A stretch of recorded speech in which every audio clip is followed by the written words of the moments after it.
Olá, pessoal, tudo bom? Eu sou a professora Lilia Mariano, estou aqui mais uma vez para poder falar com vocês sobre diversidade de gênero e espiritualidade, e estou fazendo um percurso relativamente detalhado sobre os conteúdos do meu novo livro, Amor e Terror, Gênero e Diversidade nas Narrativas Bíblicas. Eu espero que você venha para o dia do lançamento. Já estou avisando a vocês aqui que nesse pré-lançamento a gente vai dar um desconto para quem encomendar o livro de primeira vez, e todo mundo que encomendar no pré-lançamento vai receber o livro autografado, com dedicatório pelo correio em casa, tá bom? Gente querida, eu estou aqui agora falando um pouquinho para vocês dos conteúdos do livro e alguns detalhes, né? Eu não estou fazendo a leitura do livro todo, senão não tem sentido você comprar o livro. Mas o que eu estou fazendo é pegar algumas frases que eu acho que possam ser mais complicadas para um leitor comum e estou dando um aprofundamento desses conteúdos e do significado dessas frases. Então, eu espero que você esteja curtindo, deixa o seu like, deixa o seu comentário, pode fazer perguntas, pode esclarecer dúvidas aqui. Por favor, engaje aqui com o canal. Eu preciso muito que você engaje para que o YouTube entenda, pelos seus algoritmos, que o nosso conteúdo é relevante. Beleza?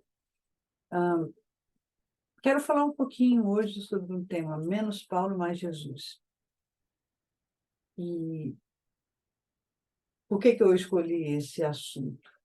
Boa parte dos problemas que a gente enfrenta hoje nas comunidades religiosas para a inclusão tem a ver com o fato, já falei nos vídeos anteriores, da nossa tendência de leitura teológica dogmática, que é uma tendência tão consolidada, tão cristalizada na nossa realidade, que a gente nem sabe ler o texto bíblico de outra forma.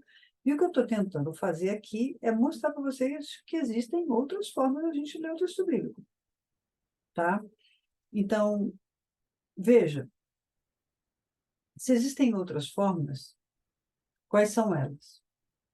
E eu estou desmontando algumas questões aqui. Já falei para vocês do problema da gente ler a Bíblia, o Novo Testamento, principalmente a partir do referencial de Paulo e não de Jesus. Por quê? Porque a prática de Jesus, do movimento de Jesus, o modo como Jesus lidou com as questões de gênero era altamente emancipatória.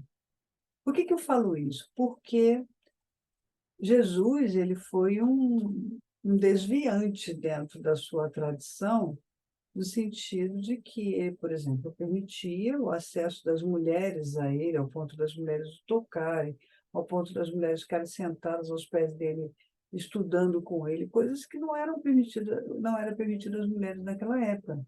E Jesus ele tratava com essas mulheres, inclusive os estudos sociológicos mostram que as pessoas que acabavam sustentando o ministério de Jesus eram mulheres. Isso é muito emancipatório. É muito emancipatório. Então, se a gente vê, Jesus está quebrando os paradigmas dos preconceitos de gênero da sua época de uma maneira muito radical.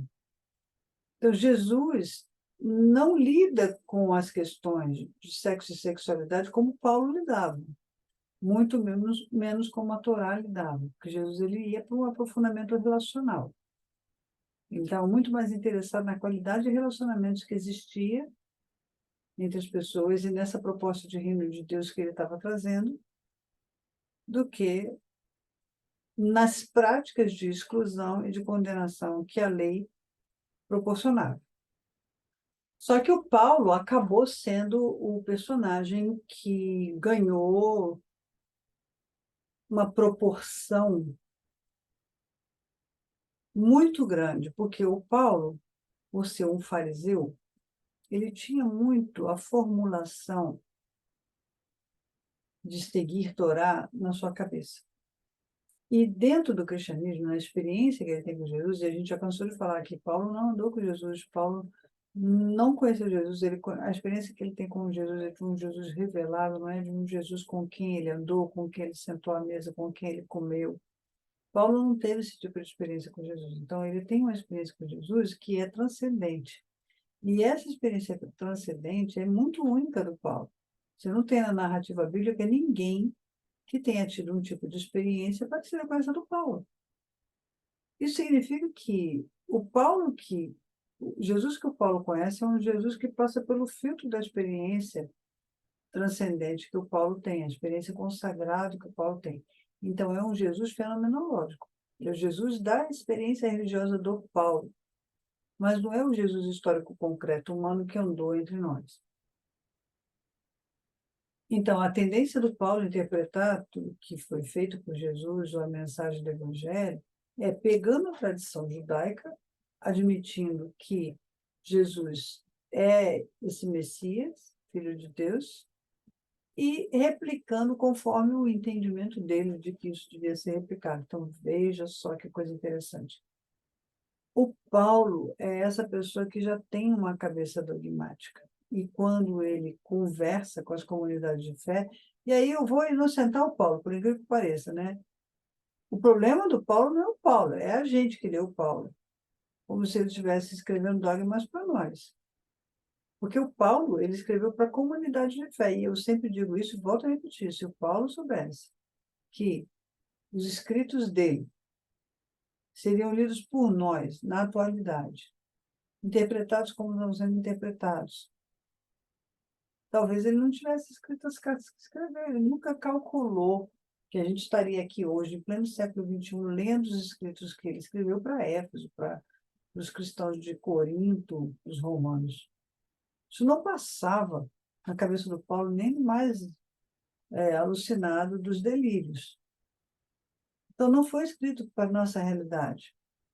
E o que nós vivenciamos hoje com diversidade de gênero, diferente daquela época, são realidades que não havia paralelo lá atrás. Então, as questões de diversidade de gênero que nós enfrentamos hoje são questões do nosso século. E nós precisamos olhar para o texto bíblico para resolvê-las, considerando esse abismo cultural, que a Bíblia não falou naquela época muita coisa, porque o problema não existia. E a Bíblia não tinha intenção de cobrir todos os problemas da história humana. O que vai determinar o modo como nós vamos nos relacionar com essa questão da diversidade nas comunidades de fé é o modo como a experiência de Jesus afeta o nosso autoconhecimento e o nosso relacionamento com as pessoas ao nosso entorno.